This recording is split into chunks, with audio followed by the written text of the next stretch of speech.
Welcome to this training on the PEC2017 fault current calculator. We will follow the supplied manual, walk through every input group, explain the calculation logic, and complete one secondary metering example and one primary metering example. The examples reproduce the application logic and are for training. Project decisions should use verified nameplate, conductor, and utility data. The training objective is practical. First, identify the metering arrangement. Then enter transformer and conductor data. Next, understand what the calculator is adding in the impedance model. Finally, interpret the result area. The interface exposes three-phase voltage and transformer lists, and the calculation code uses a three-phase path. The principal output is available fault current at the service equipment. The application opens on the Calculator tab. The main inputs are arranged as cards. Metering and supply define the calculation path. Transformer inputs define voltage, kVA, and percent impedance. Secondary conductors describe the run from transformer to service equipment.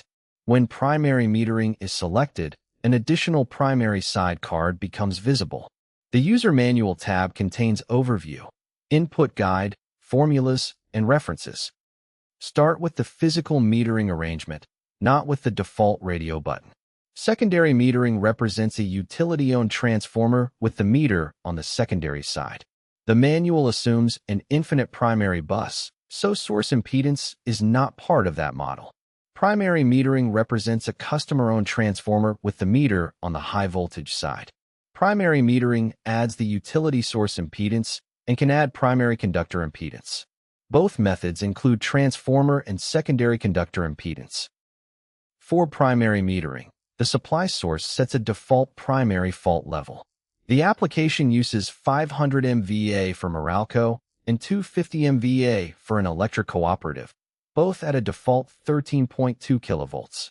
The embedded manual says the fault MVA can be overridden and that actual values vary by location. For the transformer, choose secondary voltage and kVA.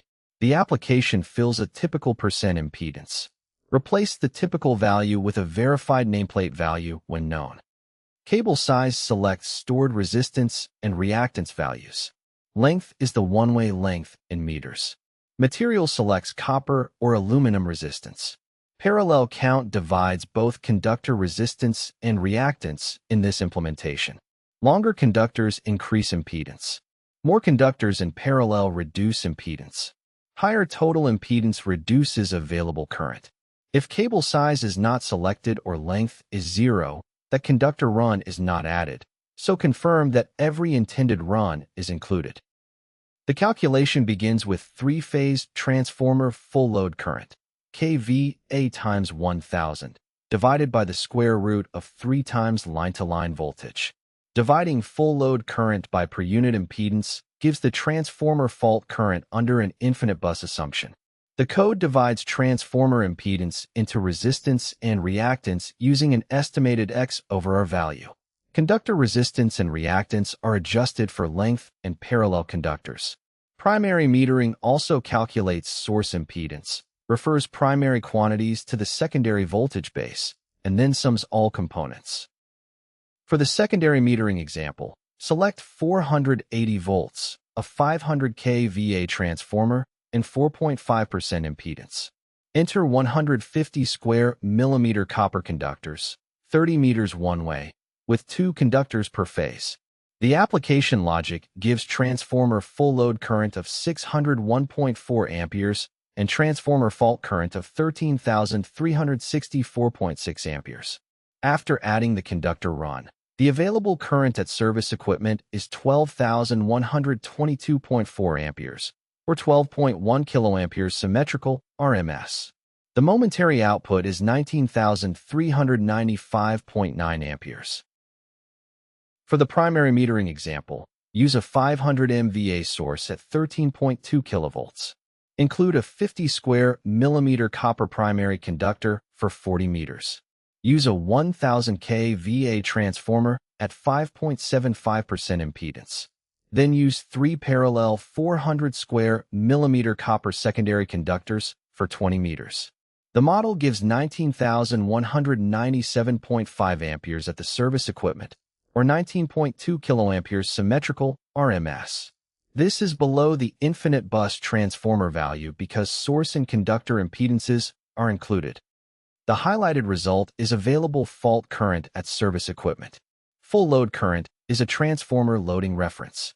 Fault current at transformer is the infinite bus transformer value.